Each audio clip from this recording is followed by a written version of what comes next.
വടക്കേ അമേരിക്കയിലെ ദനാലി പർവ്വതത്തിൽ കുടുങ്ങിയ മലയാളി പർവ്വതാരോഹകൻ ഷെയ്ഖ് ഹസൻ ഖാനെ രക്ഷപ്പെടുത്തി. രാജ്യത്തിന്റെ അഭ്യർത്ഥന മാനിച്ച് അലാസ്കയിലെ പ്രത്യേക സംഘമാണ് ഷെയ്ഖിനെ കണ്ടെത്തിയതും രക്ഷിച്ചതും. സുരക്ഷിതനായി തിരിച്ചെത്തിയ വിവരം ഷെയ്ഖ് ഹസൻ കുടുംബത്തെ വിളിച്ചറിയിച്ചു. 17,000 അടി ഉയരത്തിലുള്ള പർവ്വതമുകളിൽ ഇന്ത്യൻ പതാക ഉയർത്തിയ ശേഷം തിരിച്ചിറങ്ങിയപ്പോഴാണ് ഷെയ്ഖ് ഹസൻ ഖാൻ കുടുങ്ങിയത്. അപ്രതീക്ഷിതമായി ഉണ്ടായ കൊടുങ്കാറ്റിനെ തുടർന്ന് 3 ദിവസമായി ഭക്ഷണം പോലുമില്ലാതെ ബുദ്ധിമുട്ടി. സുഹൃത്തിനൊപ്പം കുടുങ്ങിയ വിവരം സാറ്റലൈറ്റ് ഫോൺ വഴി നാട്ടിൽ അറിയിക്കുകയായിരുന്നു. ഷെയ്ഖ് സെക്രട്ടേറിയറ്റിലെ ധനകാര്യ വകുപ്പ് ഉദ്യോഗസ്ഥനായതിനാൽ ധനമന്ത്രി KN ബാലഗോപാൽ ഉടൻ മുഖ്യമന്ത്രിക്ക് കത്ത് നൽകുകയും മുഖ്യമന്ത്രി വിദേശകാര്യമന്ത്രിയെ ബന്ധപ്പെടുകയും ചെയ്തു. ഇതിനിടയിൽ കേന്ദ്രമന്ത്രി ജോർജ് കുര്യൻ രക്ഷാപ്രവർത്തനത്തിനായി വാഷിംഗ്ടണിലെ ഇന്ത്യൻ എംബസിയെ അറിയിച്ചു. അലാസ്കയിൽ നിയോഗിച്ച പ്രത്യേക സംഘം ഷെയ്ഖിനെയും സുഹൃത്തിനെയും കണ്ടെത്തുകയായിരുന്നു. രക്ഷാപ്രവർത്തകർ ഇവരെ ബേസ് ക്യാമ്പിലെത്തിച്ചു.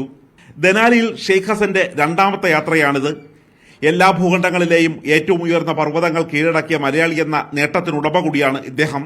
ഓപ്പറേഷൻ സിന്ദൂറിന് ഐക്യദാർഢ്യം അറിയിച്ചാണ് ത്രിവർണ്ണ പതാകയുമായി ഷെയ്ഖ് ഹസൻ പർവ്വതാരോഹണത്തിനെത്തിയത്. മീഡിയ 1, ഡൽഹി.